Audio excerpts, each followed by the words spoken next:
Sí, sí. Buenas noches a todos. ¿Cómo han estado? ¿Bien? ¿Todo bien? Bueno, es un privilegio para mí estar delante de todos ustedes, pero más que un privilegio, es una responsabilidad muy grande. Y pues para mí, siempre lo ha sido, siempre ha sido una gran responsabilidad. Pues tengo al frente mío a la iglesia que el Señor compró en la cruz. Y para mí es una bendición estar aquí. Amén. Muy bien, quiero, hermanos, empezar para aprovechar bien el tiempo. Quisiera solamente darles algunas características de un sobreviviente. Y algunas características de un sobreviviente es que los sobrevivientes son valientes. Y también los sobrevivientes, en el buen sentido de la palabra, son obstinados. También los sobrevivientes son estratégicos. Y los sobrevivientes también tienen visión. Un sobreviviente es alguien que tiene metas. Y algo que tiene un sobreviviente es que inspiran a otros. Y otra característica de un sobreviviente es que no se dejan dominar por el miedo. Y también los sobrevivientes toman decisiones que podrían significar entre la vida y la muerte. Yo no sé a usted, pero a mí me gusta mucho. Y para mí es muy interesante escuchar el testimonio de alguien que ha sobrevivido a algo. Para mí es muy interesante qué pensó en ese momento, qué lo inspiró a luchar, qué situaciones difíciles vivió en ese momento. De tal manera que cuando escuchamos a estos sobrevivientes contar sus testimonios, nos quedamos sorprendidos, nos quedamos impresionados al escuchar cómo salieron adelante en alguna situación de la vida de ellos.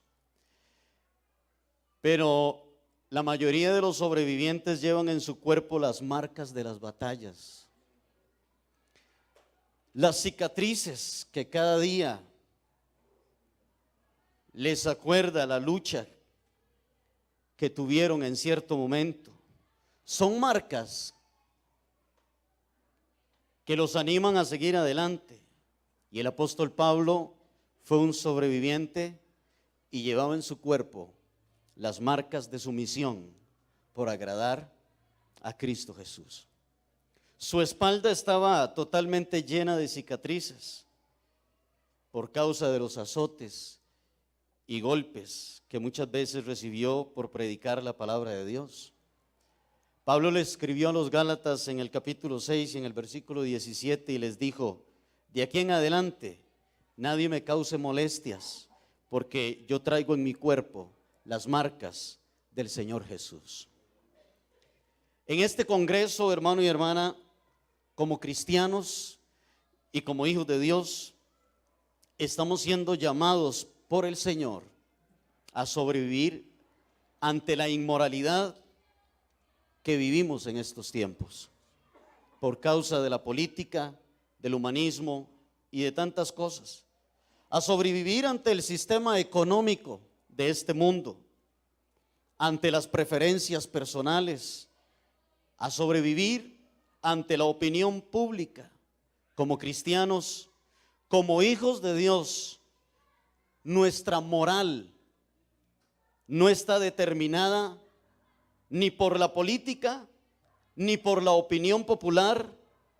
Nuestros principios, nuestros valores, nuestra ética se afirman en lo que dice la palabra de Dios.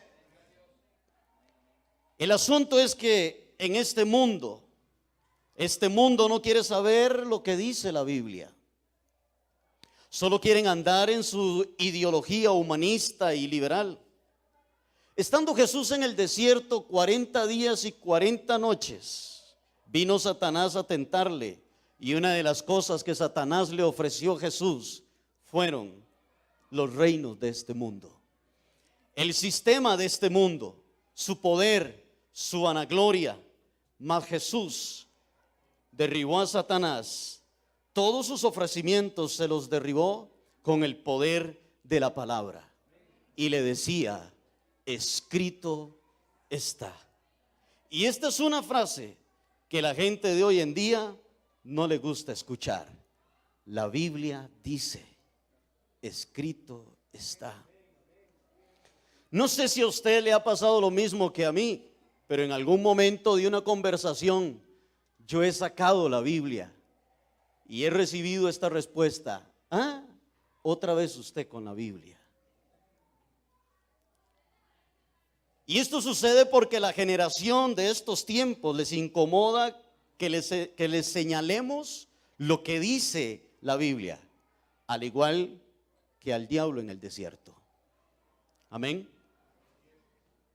Los cristianos estamos siendo desafiados por la influencia de pensamientos populares, la psicología, el humanismo, el ateísmo, la vanidad de este mundo, el matrimonio homosexual, el incesto, la pedofilia, la zoofilia, la eutanasia, el suicidio, las redes sociales, el aborto, el alquiler de vientres, etcétera, etcétera, etcétera.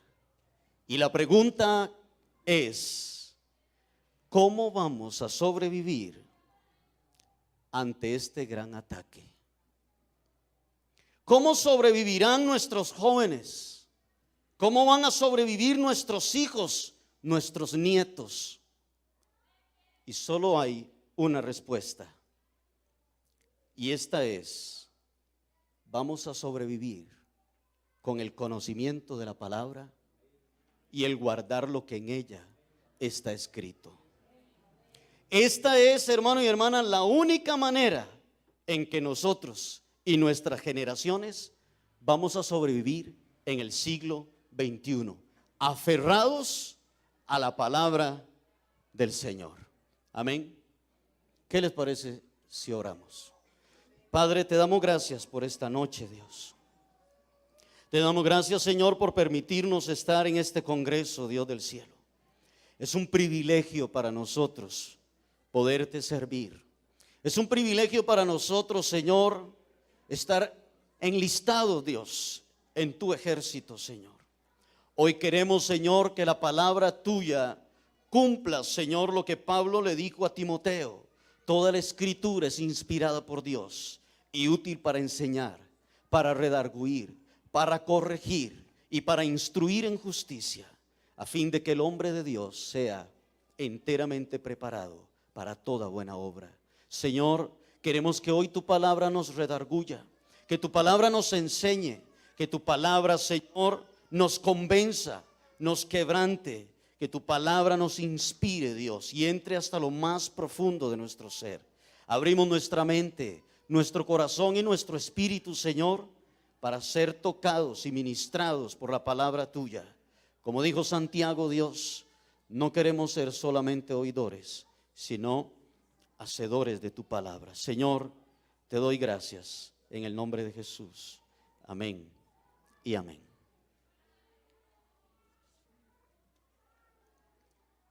Si verdaderamente, hermano y hermana, la palabra de Dios es para nosotros la verdad completa, si verdaderamente la palabra de Dios es para nosotros la verdad absoluta, entonces no tenemos por qué acudir a otras fuentes para establecer nuestros pensamientos y el manejo de nuestra vida en este mundo. Por lo tanto, no podemos basarnos ni en el razonamiento humano, ni tampoco en las leyes políticas que violan la moral de Dios.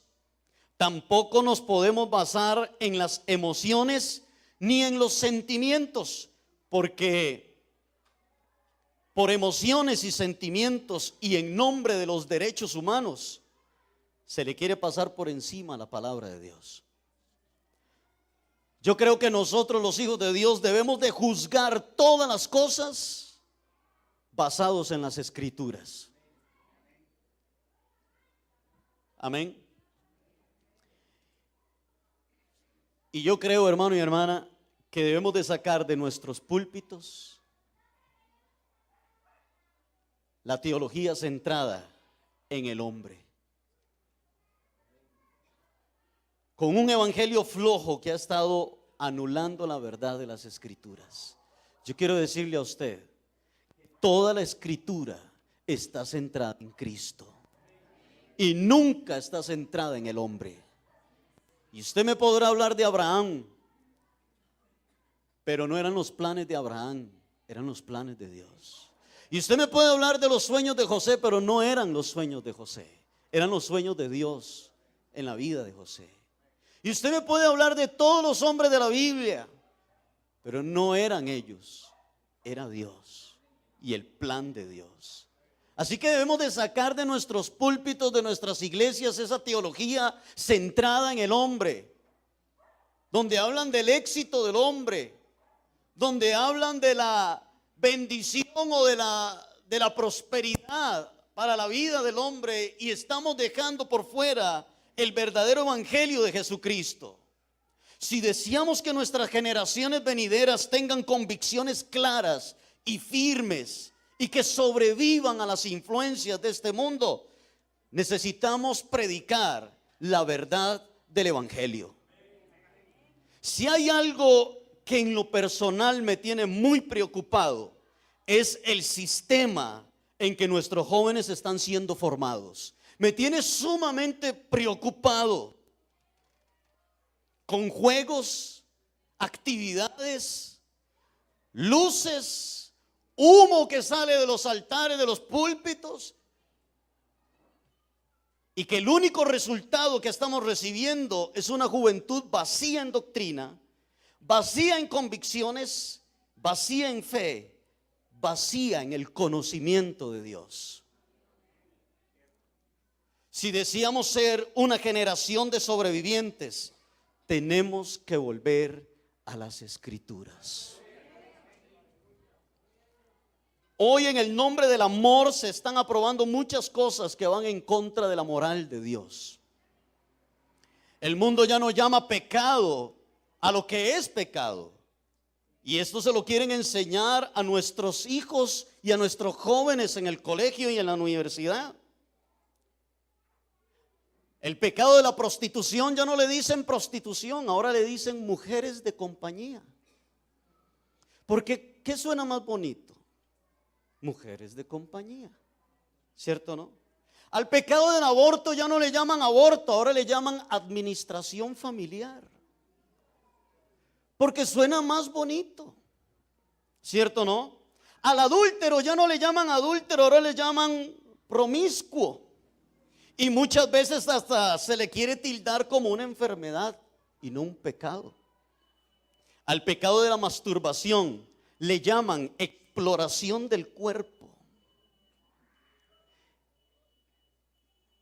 Y los sexólogos de estos tiempos le están enseñando a nuestros niños y jóvenes que no es malo explorar el cuerpo y que se lo exploren para que ellos puedan sentir dónde tienen placer. A la pornografía ya no le llaman pornografía, ahora le llaman películas para adultos. Si nuestras generaciones no tienen conocimiento de la palabra, entonces en las escuelas y en los colegios y en las universidades se los van a comer vivos y los van a devorar. Nuestras generaciones están caminando por este mundo sin ningún tipo de convicción bíblica, ignorando las Escrituras.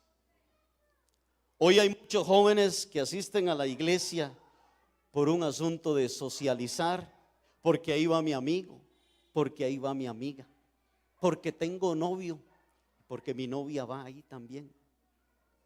Y no estoy diciendo que socializar sea malo. Tampoco estoy diciendo que tener novia o novio sea malo. Lo que estoy señalando, hermano y hermana, es lo crítico del fundamento en la vida de nuestras generaciones. La pregunta que les tengo es: ¿cómo van a sobrevivir nuestras futuras generaciones ante un mundo que está sacando todo su armamento en las redes sociales? ¿Cómo van a sobrevivir ante un mundo que está sacando todo su armamento de inmoralidad, de libertinaje, si seguimos con jueguitos y dinámicas y doctrinas centradas en el hombre? Escúcheme, hermano y hermana, si no despertamos, si no nos volvemos a las Escrituras, muchos no van a sobrevivir. Muchos morirán. Muchos morirán. Y quiero que busquemos en la Biblia Deuteronomio, capítulo 6, verso 1.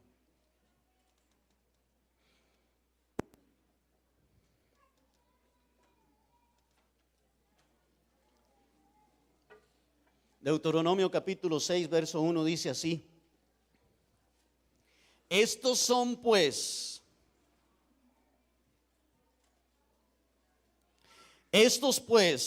son los mandamientos, estatutos y decretos que Jehová vuestro Dios mandó que os enseñe, para que los pongáis por obra en la tierra a la cual pasáis vosotros para tomarla, y para que temáis a Jehová tu Dios, guardando todos sus estatutos y sus mandamientos que yo te mando, tú, tu hijo y el hijo de tu hijo, todos los días de tu vida, para que tus días sean prolongados.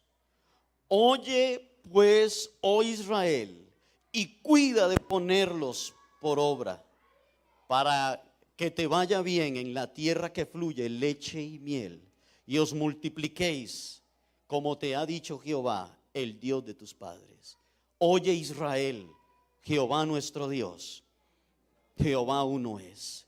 Y amarás a Jehová tu Dios de todo tu corazón y de toda tu alma y con todas tus fuerzas. Y estas palabras que yo te mando hoy estarán sobre tu corazón, y las repetirás a tus hijos, y hablarás de ellas estando en tu casa y andando por el camino y al acostarte y cuando te levantes. Y las atarás como una señal en tu mano y estarán como frontales entre tus ojos. Y las escribirás en los postes de tu casa y en tus puertas, cuando Jehová tu Dios te haya introducido en la tierra que juró a tus padres, Abraham, Isaac y Jacob, que te daría, en ciudades grandes y buenas que tú no edificaste, y casas llenas de todo bien que tú no llenaste, y cisternas cavadas que tú no cavaste, viñas y olivares que tú no plantaste. Y luego que comas y te sacies, cuídate de no olvidarte de Jehová, que te sacó de la tierra de Egipto, de casa de servidumbre.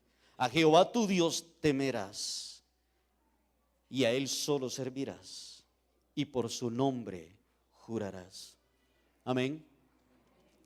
El pueblo de Israel, hermano y hermana, entraría a una tierra prometida, una tierra donde fluía leche y miel, pero también una tierra llena de culturas paganas, con costumbres que iban en contra de los principios y de los valores de Dios. Y una de las cosas en las que Dios pensaba era que su pueblo, al entrar en esta tierra, llegara a abrazar aquella cultura pagana y perversa. Así que Dios le dice a Moisés en el versículo 1, y no quiero que cierre su Biblia porque vamos a estar ahí. Así que Dios le dice a Moisés en el versículo 1, quiero que le enseñes al pueblo mis mandamientos, mis estatutos y mis decretos, para que los pongan por obra en la tierra de la cual van a tomar. La palabra mandamientos significa ordenanzas dadas por alguien que tiene autoridad. La palabra estatutos significa conjunto de normas legales, Y decretos significa decisiones tomadas por alguien. Entonces lo que Dios está haciendo es dándole a su pueblo sus ordenanzas, sus normas y sus decisiones. En ningún momento Dios consulta con el pueblo para ver si el pueblo está o no está de acuerdo con él en sus mandamientos, en sus estatutos y en sus decisiones.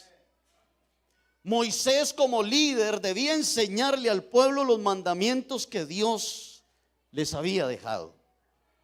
Y lo que iba a suceder es que cuando el pueblo escuchara los mandamientos de Dios, según el versículo 2, es que ellos iban a temer a Dios.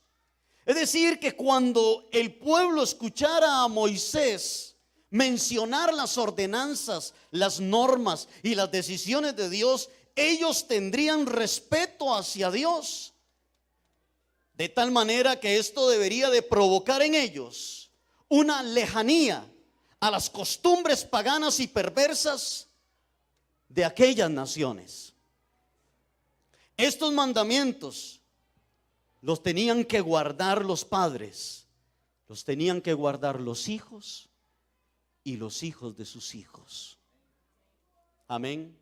Es decir, todas las generaciones. Y los debían de guardar todos los días de su vida. No era por un tiempo determinado. Lo tenían que guardar todos los días de su vida. Y si no lo hacían así, entonces todo el pueblo y las generaciones futuras llegarían a caer en las costumbres de aquellas naciones y terminarían, hermano y hermana, apartándose de los mandamientos de Dios y llegarían a perder el temor a Dios. En el versículo 3, Dios utiliza esta expresión y les dice: oye pues, Israel. Lo que Dios le está diciendo al pueblo es: escúcheme muy bien. Oye, escúchame muy bien, pueblo mío. Ponme mucha atención. Cuídate de ponerlos por obra para que te vaya bien. Amén.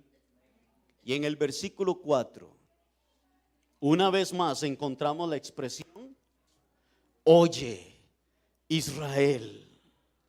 Escúchame muy bien, pueblo mío. Escúchame muy bien, ponme mucha atención. Ustedes tienen un solo Dios y fuera de mí no hay otro Dios. Y tienen que amarme con todo tu corazón y con toda tu alma y con todas tus fuerzas.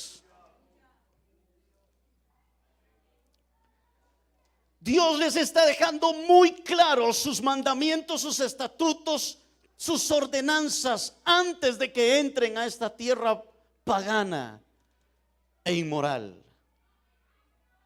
¿Por qué Dios le da estas palabras al pueblo antes de entrar a la tierra prometida? Porque las naciones que estaban en aquella tierra adoraban a otros dioses y servían a otros dioses y practicaban cultos perversos a otros dioses.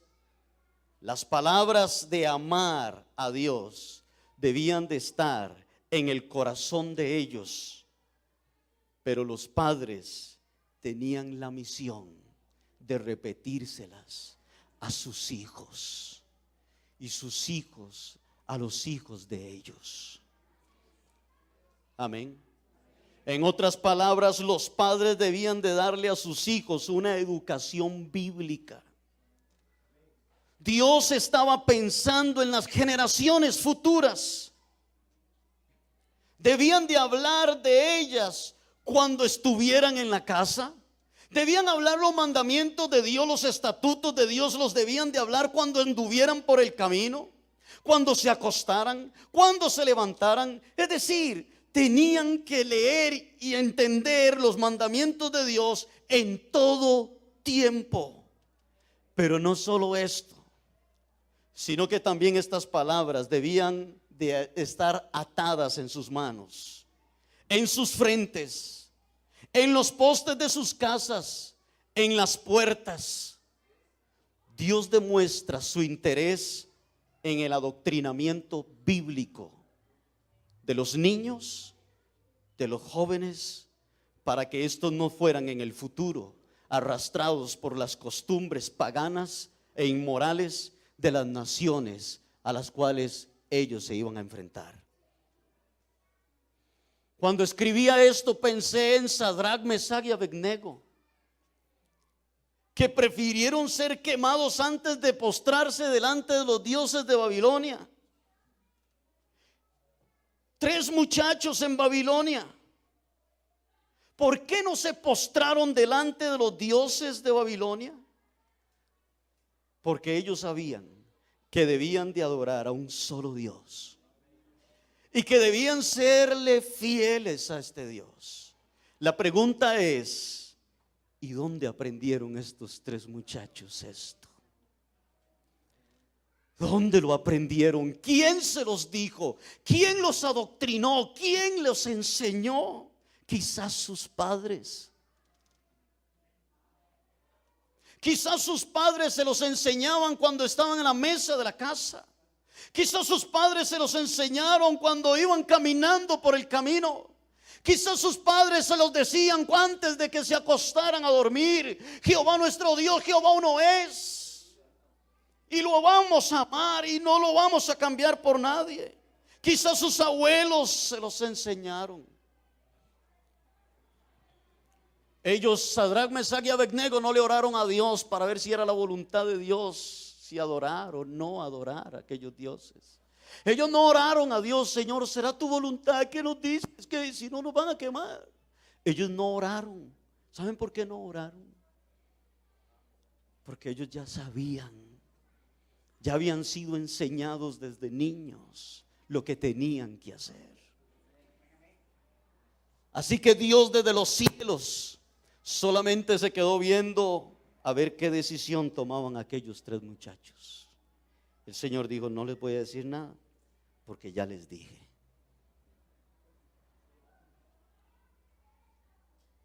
No les voy a hablar nada porque ya les hablé. Amén. Usted no va a estar por siempre, toda una vida con su hijo y con su hija. Usted un día va a morir. Y yo también. Un día vamos a morir. Usted no va a estar por siempre con su hijo y con su hija. Usted no puede entrar a las aulas de clases de su hijo en el colegio o en la escuela. Entonces, ¿cómo va a ser su hijo para sobrevivir? ¿Cómo va a ser su hijo para sobrevivir? ¿Cómo van a ser nuestros nietos para sobrevivir? No sé si cuando mi nieto o mi nieta tenga 18 años, yo no sé si yo voy a estar con vida. No sé. No sé a qué se enfrentarán nuestros hijos y nuestras generaciones de aquí a 10 años. No lo sé. Amén. ¿Cómo van a sobrevivir nuestros hijos? Ellos van a sobrevivir por la palabra que usted les ha enseñado. Esa palabra que nunca morirá. Y le voy a decir algo, aunque usted tenga un hijo apartado del Señor, déjeme decirle que la palabra que usted le enseñó de niño le sigue y le seguirá martillando en su mente y en su corazón. Y muy pronto su hijo o su hija regresará a los pies del Señor, porque usted ha sembrado en el corazón de su hijo la semilla de la palabra de Dios. Y esa palabra le martilla día y noche y lo toca y lo quebranta. Un día su hijo vendrá al Señor por la palabra que usted invirtió en cierto momento en la vida de su hijo. Y esa palabra hará de su hijo un sobreviviente. Es la palabra de Dios lo que provoca que una iglesia y una generación sobreviva en medio de un mundo lleno de maldad y de perversión. Nos podrán cerrar los edificios donde nos reunimos. Nos podrán quitar el sonido de los instrumentos de las iglesias, pero nunca nos podrán sacar la palabra de Dios de nuestra mente y de nuestro corazón. Eso nunca lo podrán hacer. Eso nunca lo podrán arrancar, iglesia. Nos podrán meter en las cárceles, nos podrán perseguir, pero la palabra de Dios que ha sido sembrada en nuestra vida nunca la podrán arrancar. Y es esa palabra lo que nos hace ser un sobreviviente, la que nos inspira a seguir adelante, la que nos inspira a luchar y a consagrarnos para con el Señor. ¿Por qué será que este mundo está tan interesado en la niñez y la juventud? ¿Por qué será? ¿Por qué será que los quieren adoctrinar con sus enseñanzas humanistas y perversas? Donde le dicen a los niños y a los jóvenes: sean lo que ustedes quieren ser, sean libres, eso es normal. ¿Por qué los quieren encerrar en las aulas y adoctrinarlos y arrancárselos a ustedes de sus manos? ¿Por qué? ¿Por qué quieren trabajar con los niños y con la juventud? ¿Cuál es la insistencia en que nuestros niños y jóvenes reciban temas sobre la ideología de género? Escúcheme, necesitamos padres, necesitamos madres, necesitamos abuelos y abuelitas que le enseñen a sus hijos y a sus nietos la palabra de Dios y el temor a Dios. No sé cuántas abuelitas hay aquí, abuelitos. Levante la mano todos los abuelitas y abuelitos. Qué montón. Amén.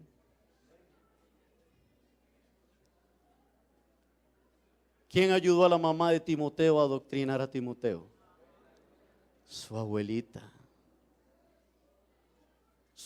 Loida y su madre Eunice adoctrinaron a Timoteo, y Timoteo llegó a ser el hombre que fue por una abuela y una madre que le enseñaron la palabra del Señor.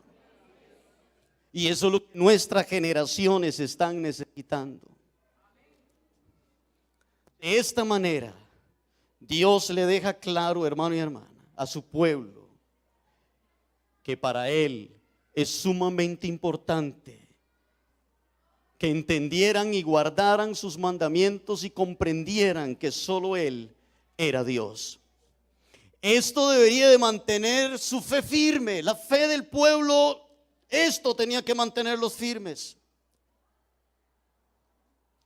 Eso debería ser suficiente para mantenerlos libres de la cultura de aquellas naciones paganas. Tenía que ser suficiente. Quiero que lea conmigo el capítulo 7 de Deuteronomio y el versículo 1.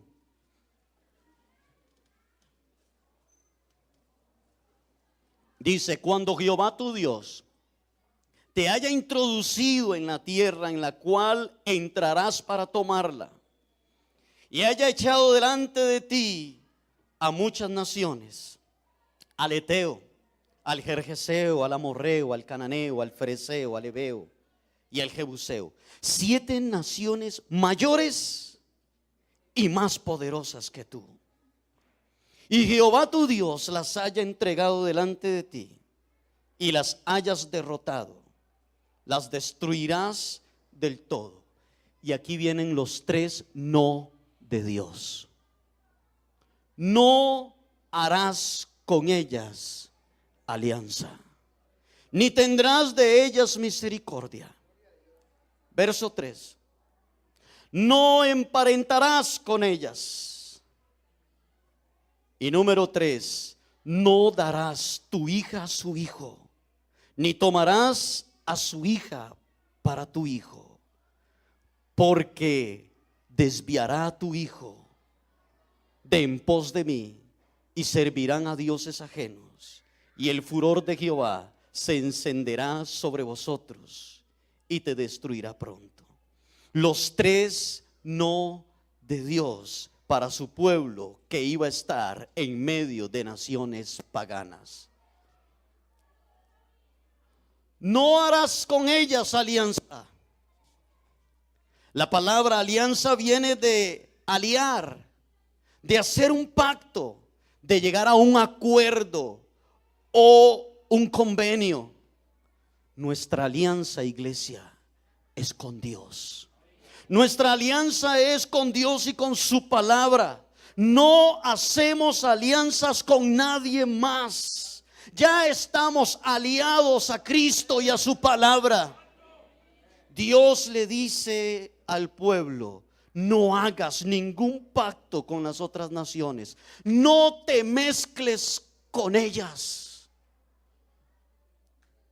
Segundo, no emparentarás con ellas. Es decir, no te vas a casar con ninguno de ellos. ¿Cómo hay hoy en día creyentes que quebrantaron este mandamiento de Dios y están sufriendo porque se casaron con un hombre o con una mujer con otros principios y otros valores? ¿Cómo están sufriendo? Y el tercer no darás tu hija a su hijo, ni tomarás a su hija para tu hijo. Dios le está hablando a los padres y les dice: cuiden a sus hijos, que no caigan en yugo desigual. No podemos olvidar lo que le sucedió a Salomón, que empezó a andar con mujeres paganas y terminó construyendo templos para los dioses de ellas. Y no nos podemos olvidar de Sansón, quien cayó en los brazos de una mujer pagana, y su ministerio y los planes de Dios terminaron arruinados en la vida de Sansón. ¿Cuántos padres y madres lloran hoy porque sus hijas se unieron en yugo desigual con un hombre pagano, sin temor de Dios? Y al final ha sucedido lo que dice el versículo 4: porque desviará a tu hijo.